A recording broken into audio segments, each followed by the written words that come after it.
Israel ने Yemen के ऊपर खतरनाक हमला किया है, हुतीज के अड्डों को निशाना बनाया है। आपकी स्क्रीन पर ये उसकी वार्निंग है, अल्टीमेटम है। उसने पहले ही हमला करने से पहले कई जगह की जानकारी दे दी थी कि हम हुदैदा और इसके अलावा रास ईसा सलीफ, इनके अलावा रास अल खतीब पावर स्टेशन और जो Houthis so called terrorist organisation है जो कंट्रोल करती हैं, उन जगह हमला करेंगे। भारतीय वक्त के मुताबिक समझ लीजिए आधी रात को 3 बजे करीब 2 बजे करीब जो है 60 बम इजराइल के फाइटर जेट ने हुतीज यमन के इलाके के अंदर गिराए हैं। जो विजुअल हैं वो ये हैं।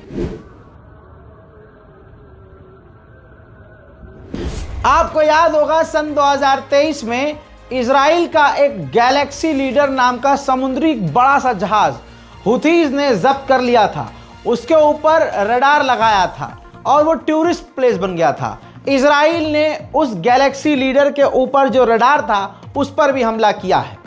आपको बता दूं कि हुतीज के लीडर ने सामने आकर जानकारी दी और कहा कि इजराइल ने हम पर हमला किया, हमारे एयर डिफेंस सिस्टम बहुत मजबूत थे, हमने जवाबी कार्रवाई की, जिसके बाद इजराइल के फाइटर जेट भाग गए। यमन के ऊपर जो हमला किया है यह एक बड़ा हमला है।